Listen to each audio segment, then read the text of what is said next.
19 پارہ سورہ فرقان، اس میں سے چند آیات کریمہ آپ احباب کے سامنے تلاوت کی ہیں، جن کے اندر اللہ تبارک و تعالی نے جو اللہ کے خاص بندے ہوتے ہیں ان کی 12 صفات کا تذکرہ اللہ پاک نے ان آیات کے اندر کیا۔ ایک ہوتا ہے کہ خالصتاً بندہ اللہ کا ہو جائے، اور ایک یہ ہے کہ اللہ پاک خود فرمائیں کہ یہ میرا بندہ ہے۔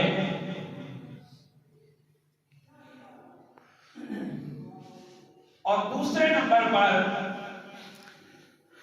شیطان جو ہوتا ہے وہ انسان پر ہر طرح سے اور ہر طریقے سے حملے کرتا ہے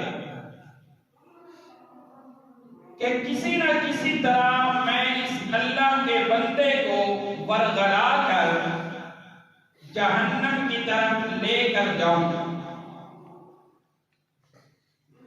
کیونکہ شیطان کوئی اکیلا نہیں جائے گا، وہ بھی اپنے ساتھ کئی لوگوں کو شامل کر کے لے کر جائے گا۔ جب اللہ تبارک و تعالی نے شیطان کو نکالا تھا تو اس نے کہا تھا کہ الہ العالمین مجھے ایک لمبی مہلت چاہیے، لمبی زندگی چاہیے، تاکہ میں تیرے بندوں کو ورگلاؤں، آگے سے بھی، پیچھے سے بھی، دائیں سے بھی اور بائیں سے بھی۔ تو رب کریم نے فرمایا کہ میرے بندے مجھ سے جب گناہ کرنے کے بعد معافی مانگیں گے تو میں اللہ تبارک و تعالیٰ ان کے گناہوں کو معاف کر دوں گا۔ اب ایک ہے شیطان کا بندہ بننا اور ایک ہے رحمان کا بندہ۔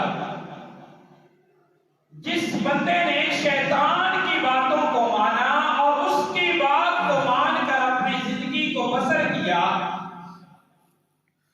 وہ رحمان کا بندہ صحیح معنوں میں نہ ہوا،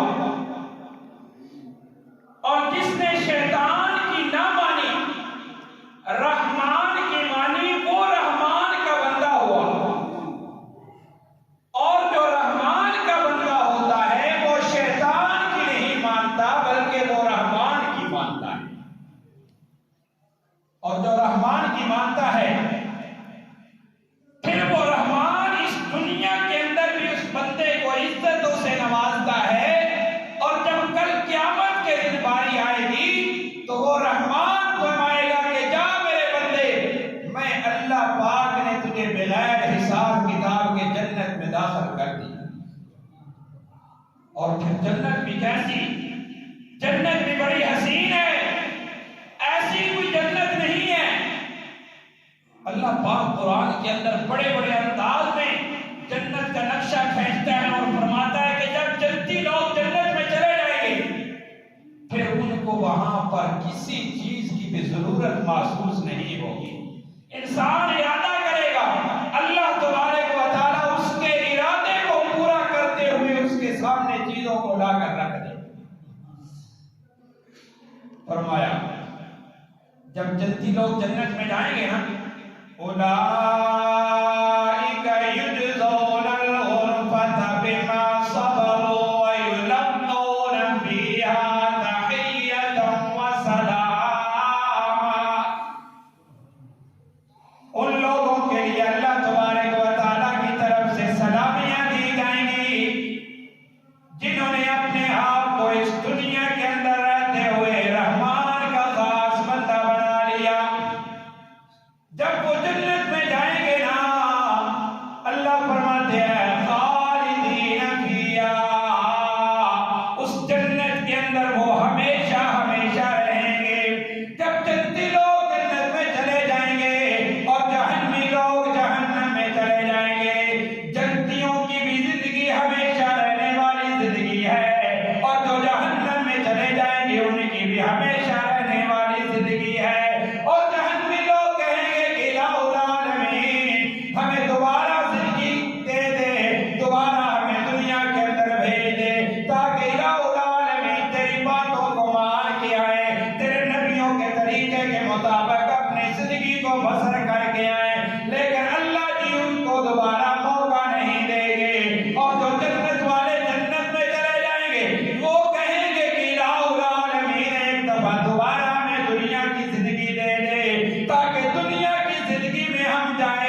لوگ ہوں گے نا وہ آرزو کریں گے یا الہ العالمین دنیا کی زندگی بڑی عجیب زندگی تھی، جب تو نے ہمیں دنیا میں بھیجا نا ہم نے تیرے حکم کے مطابق اپنی جان کا نذرانہ تیرے راستے میں قربان کیا۔ شہید اللہ کے نبی علیہ السلام فرماتے ہیں جو اللہ کے راستے میں شہید ہوتا ہے نا اس کا قطرہ زمین پر خون کا بعد میں گرتا ہے، اللہ تبارک و تعالیٰ اس کے لیے جنت کا فیصلہ پہلے فرما دیتا ہے۔ وہ کہے گا کہ الہ العالمین مجھے دنیا کی زندگی ایک بار پھر دے دے، جو مزہ مجھے اس وقت آیا تھا نا تیرے راستے کے اندر لڑائی کرتے ہوئے اور تیرے راستے کے اندر جب مجھے شہادت کا رتبہ نصیب ہو گیا نا میں چاہتا ہوں کہ دوبارہ زندگی مجھے دے دے اور دوبارہ جا کر میں تیرے راستے کے اندر شہید ہو کر پھر تیرے پاس آ جاؤں۔ الہ العالمین فرمائیں گے کہ نا میرے بندے نا وہ دنیا کی زندگی میں اللہ رب العالمین نے ایک بار جب تجھے دے دی ہے تو اب بار بار تجھے نہیں دی جائے گی۔ تو یہ زندگی جو ہے نا یہ عارضی زندگی ہے، یہ ہمیشہ رہنے والی زندگی نہیں ہے، یہ چند دن کی زندگی ہے اور جب یہ زندگی ختم ہو جائے گی پھر انسان پچھتائے گا، پھر پچھتاوے کے علاوہ انسان کے پاس کچھ نہیں۔ فرمایا وَعِبَادُ الرَّحْمَنِ الَّذِينَ يَمْشُونَ عَلَى الْأَرْضِ هَوْنًا، وہ جو رحمان کے بندے ہوتے ہیں نا اللہ جی فرماتے ہیں وہ جو رحمان کے بندے ہوتے ہیں وہ زمین پر دبے پاؤں چلتے ہیں، اکڑ کے نہیں چلتے، تکبر نہیں کرتے، اکڑ کر تو کہاں چلا جائے گا۔ اللہ تبارک و تعالیٰ نے قرآن کے اندر فرمایا وہ انسان تو اتنا کر رہا ہے کیا تو آسمانوں کی بلندیوں کو چھو لے گا یا زمین کے سینے کو پھاڑ ڈالے گا؟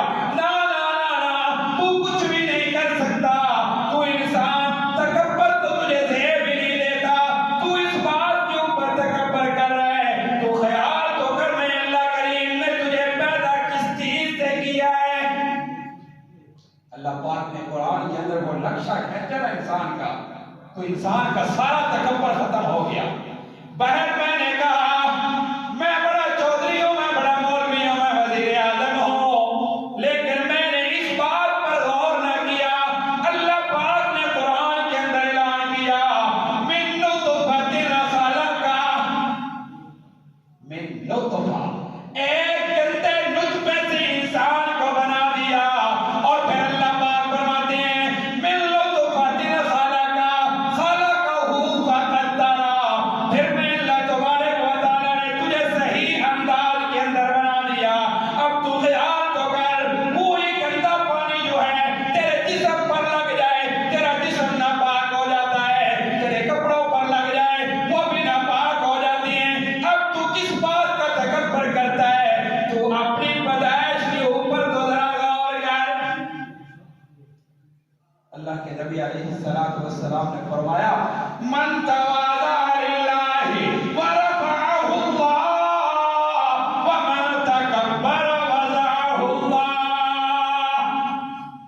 تکبر انسان کے لیے نہیں ہے بلکہ تکبر اور بڑائی اس اللہ کے لیے ہے جس اللہ کے ہم ہر وقت گیت گاتے ہیں، جب نماز کی حالت کے اندر کھڑے ہوتے ہیں نا اس وقت ساری بڑائیاں میری اور تیری ختم ہو جاتی ہیں، پیر کوئی جتنا بھی مرضی ہے پردان بڑھتا پھرے، کوئی چودھری بن جائے، کوئی عالم متقی بن جائے، جتنا بھی بڑا بن جائے نا جب وہ نماز کے اندر آ کر کھڑا ہو گیا نا اس کے اندر یہی پہلے نمبر پر نعرہ بلند کیا اللہ اکبر، اللہ اکبر، اللہ سب سے بڑا ہے میں سب سے چھوٹا ہوں۔ جب میں چھوٹا ہوں، جب میں کمزور ہوں تو پھر میرے بھائی میرے لیے تکبر زیب نہیں دیتا، نا نا میرے بھائی اللہ پاک نے تیرے لیے فرما دیا یمشون علی الارض ہونا، وہ جو رب کے خاص بندے ہوتے ہیں نا، وہ جو رحمان کے بندے ہوتے ہیں نا وہ تکبر نہیں کیا کرتے بلکہ اس زمین پر عاجزی کے ساتھ رہا کرتے ہیں۔ عاجزی والی زندگی گزارو۔ اللہ کے نبی علیہ السلام سارے نبیوں کے سردار نبی اور سارے نبیوں کے امام نبی، اولین والآخرین نبی، رحمت للعالمین نبی، شفیع المذنبین نبی، نانا میرے بھائی، اس سے بھی بڑھ کر اللہ رب العالمین نے باقی ساری نبیوں کو بڑا افضل اور اعلیٰ بنایا۔ کسی کو اللہ پاک نے کریم بنایا، کسی کو اللہ پاک نے ذبیح اللہ بنایا۔ ہاں میرے بھائی، جب آمنہ کے لال کے باری آئی تو اللہ پاک نے فرمایا کہ محمد الرسول اللہ، یہ محمد الرسول اللہ، یہ محمد میرا رسول ہے۔ اور محمد کے لیے فرمایا میں اللہ پاک نے محمد کو حبیب اللہ بنایا، اپنا دوست بنایا۔ انہوں نے تکبر نہ کیا، وہ جب زمین پر چلا کرتے تھے بڑی عاجزی کے ساتھ چلا کرتے تھے، ایسے محسوس ہوتا ہے جیسے زمین ان کے لیے سمٹ رہی ہے۔ تو میرے بھائی، تو کیوں تکبر کرتا ہے؟ نہ تکبر کر، یہ تکبر جو ہے تیرا کسی لحاظ میں بھی تیرے لیے جچتا نہیں۔ آج مردوں کو اللہ تبارک و تعالیٰ کے نبی نے حکم دیا کہ اپنے ٹخنے جو ہیں وہ ننگے رکھا کرو، یہ شلوار جو ہے اوپر رکھا کرو۔ عورتوں کو حکم دیا کہ اپنے ٹخنے چھپا کر رکھا کرو، لیکن اللہ ماشاءاللہ ہمارے ہاں الٹا رواج ہے۔ مرد جو ہیں ان کی دھوتی اور ان کا پجامہ، ان کی شلوار وہ زمین پر گھسٹ رہی ہوتی ہے، عورتیں جو ہوتی ہیں ان کی آدھی پنڈلیاں نظر آ رہی ہوتی ہیں۔ یہ بہت بڑا گناہ ہے، یہ جہنم میں لے کر جائے گا تجھے ہمارے بچہ۔ اللہ پاک فرماتے ہیں وَإِذَا خَاطَبَهُمُ الْجَاهِلُونَ قَالُوا سَلَامًا۔ پہلی ان کی صفت یہ ہے کہ وہ زمین پر دبے پہنچتے ہیں، تکبر نہیں کیا کرتے۔ دوسری ان کی صفت یہ ہے وَإِذَا خَاطَبَهُمُ الْجَاهِلُونَ قَالُوا سَلَامًا، جب ان سے کوئی جاہل بات کرتا ہے نا، جس طرح ایک پڑھا لکھا آدمی ہوتا ہے، اس کے سامنے اگر کوئی جاہل بات کرنا شروع کر دینا تو وہ اس کے سامنے سر ڈالے، تو جاہل اور مولوی کے درمیان میں کوئی فرق ہے نہیں ہوتا۔ بہتر یہ ہے کہ اس کو کہے بھائی سلام ہے، تو جا، تم اپنا کام کر، میں اپنا کام۔ ہاں یہ دوسری صفت ہے۔ تیسری صفت ان لوگوں کی والذین یبیتون لربہم سجدا وقیاما۔ سن لو، جو رحمان کے بندے ہیں، جو اللہ رب العالمین کو محبوب بندے ہیں، ان کی صفت کیا ہے؟ والذین یبیتون، اور وہ لوگ جو رات کاٹتے ہیں نا، لربہم سجدا وقیاما، اپنے رب کے سامنے کبھی تو وہ سجدے کی حالت میں ہوتے ہیں اور کبھی وہ قیام کی حالت کے اندر ہوتے ہیں۔ یہ نماز مولویوں کی ایجاد کرتا نہیں ہے، یہ نہیں کہ آپ مولویوں نے نماز پڑھنی ہے یا مولویوں نے اس بات کا حکم دینا ہے، نہ، اس بات کا حکم اللہ پاک نے قرآن میں دیا۔ ہاں جو رحمان کا بندہ ہوتا ہے نا، اس کا کام یہ ہے کہ وہ اپنے بستر کو چھوڑ دیتا ہے۔ سردی کا موسم آ گیا جی، بڑا گرم نرم اور بستر آ گیا جی، انسان نے بستر کو چھوڑ دیا، اپنے رب کے سامنے آ کر کھڑا ہو گیا، راتوں کو اٹھ کر اپنے رب کو راضی کرنے لگ گیا۔ جب بندے نے اپنے رب کو راضی کر دیا تو رب نے بھی فرما دیا کہ مانگ میرے بندے کیا مانگتا ہے، جو تو مجھ سے مانگے گا میں رب تجھے دوں گا۔ تو نے اپنی نیند کو قربان کر دیا، تو نے اپنے بستر کو چھوڑ دیا، جب میں رب کے دروازے پر تو آ گیا نا، میں رب کے سامنے تو بلندیاں کرنے لگ گیا، میں رب کی بڑائیاں کرنے لگ گیا، میں رب کی تعریفیں کرنے لگ گیا، میں رب تیرے اوپر اتنا راضی ہو گیا کہ میں رب پہلے آسمان پر آ کر تیرے لیے صدا لگانا لگ گیا۔ او میرے بندے حل من مستغفرین، جا میرے بندے میں نے تجھے معاف کر دیا ہے۔ اگر کوئی دنیا کی آرزو ہے، مال متا چاہتا ہے، اولاد چاہتا ہے یا کوئی اعلیٰ ڈگریاں چاہتا ہے، میں رب سے مانگنا تیرا کام ہے، تیری جھولیوں کو بھر دینا میں رب کا کام ہے۔ سردی بہت اتنی لگی ہے، میں یار بولنے لگ گیا کہ تسی بھی سبحان اللہ بول رہے ہاں اللہ کے محبوب پیغمبر جناب محمد رسول اللہ صلی اللہ تعالی علیہ وسلم، اللہ کی قسم اٹھا کر کہتا ہوں، منبر رسول پر بیٹھ کر کہتا ہوں، راتوں کو اٹھ اٹھ کر اتنا لمبا قیام کر رہے ہیں، اتنے لمبے سجدے کر رہے ہیں، اتنے لمبے رکوع کر رہے ہیں۔ حضرت عائشہ رضی اللہ تعالی عنہا، مومنوں کی ماں، وہ خیال کرتی ہے اور دیکھ رہی ہے کہ اللہ کے محبوب پیغمبر اتنے لمبے قیام کر رہے ہیں، حتیٰ کہ پاؤں مبارک پر ورم آ جاتا ہے۔ پنجابی دے اندر ہے پیر سوج جاتے ہیں، اتنا لمبا قیام۔ سنیے مومنوں کی ماں کیا فرماتی ہے، یا رسول اللہ صلی اللہ تعالی علیہ وسلم، آپ کے ذمہ تو کوئی بھی گناہ، اللہ کے نبی جو ہوتے ہیں وہ معصوم ہوتے ہیں، ان کے قریب بھی گناہ نہیں جاتا۔ باقی ساری دنیا کو حکم ہوتا ہے کہ گناہ کے قریب نہیں جانا، چاہے وہ کچھ چھوٹا ہے چاہے بڑا ہے، ان کو حکم ہوتا ہے کہ گناہ کے قریب نہیں جانا، لیکن ادھر گناہوں کو حکم ہو رہا ہے کہ تم نے نبیوں کے قریب نہیں جانا۔ اللہ کے نبی، ان کے ذمہ تو کوئی گناہ نہیں ہے، وہ معصوم ہے، ان کے ذمہ کسی قسم کی کوئی لغزش نہیں ہے۔ امی عائشہ فرماتی ہیں، یا رسول اللہ، آپ پھر بھی اتنے لمبے قیام کرتے ہو، اتنے لمبے رکوع کرتے ہو، اتنے لمبے سجود کرتے ہو، ساری ساری رات اٹھ کر اپنے رب کو راضی کرتے ہو، آپ پر تو آپ کا رب پہلے سے ہی راضی ہے۔ اللہ کے نبی فرماتے ہیں، اے عائشہ، افلا اکون عبدا شکورا، میں اپنے رب کا شکر گزار بندہ نہ بنوں؟ اسی کی کرتے ہیں، ساڈے کو تو 5 ویلے بھی نہیں پڑھی جاتی۔ اللہ کے نبی علیہ السلام نے تہجد کی نماز کو کبھی پڑھا اور کبھی چھوڑ دیا، اس وجہ سے کہ بعد میں آنے والے لوگوں پر یہ نماز اللہ کو اتنی محبوب ہے۔ میں اس بات سے ڈرتا ہوں کہ کہیں بعد میں آنے والے لوگوں پر اللہ اس نماز کو فرض نہ کر دے۔ تو میرے بھائیو، اللہ کے نبی ہمارے لیے اتنا خیال ہمارا کر رہے ہیں، تو ہم کیا کر رہے ہیں؟ ہم تو وہ نبی نے جو ہمیں طریقہ بتلا دیا ہے، یہ نبی نے طریقہ بتلایا، رب نے ہمیں حکم دیا، اور نبی جو ہوتا ہے وہ اپنی مرضی سے کوئی بھی طریقہ یا کوئی بھی حکم اپنی امت پر لاگو نہیں کرتا جب تک کہ اللہ کے نبیوں کو اللہ کی طرف سے حکم نہیں ہوتا۔ کوئی نبی بھی ایسا کام نہیں کرتا جو کہ بعد میں آنے والے لوگوں کے لیے تنگی اور مصیبت کا سبب بنتا ہے۔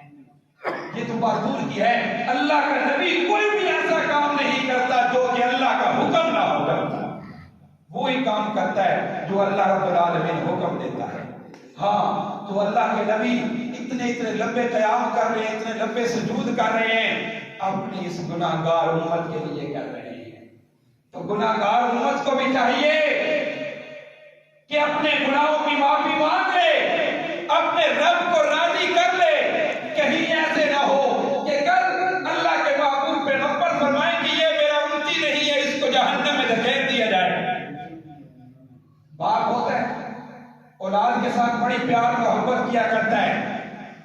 میں کہتا ہوں میرے اپنے باپ کے ساتھ بڑا پیار ہے، مجھے آپ لوگوں کے ساتھ بڑا پیار ہے۔ باپ کہتا ہے بیٹا میں مر رہا ہوں، مجھے پانی کا گلاس پلا دے، مجھے پیاس لگی ہے پانی دے دے۔ بیٹا کہتا ہے ابا جی پیار سے بڑا میں لے کر پانی نہیں، وہ پیار ہے، یہ وفار ہے میرے بھائیو، یہ وفار ہے، پیار نہیں ہے۔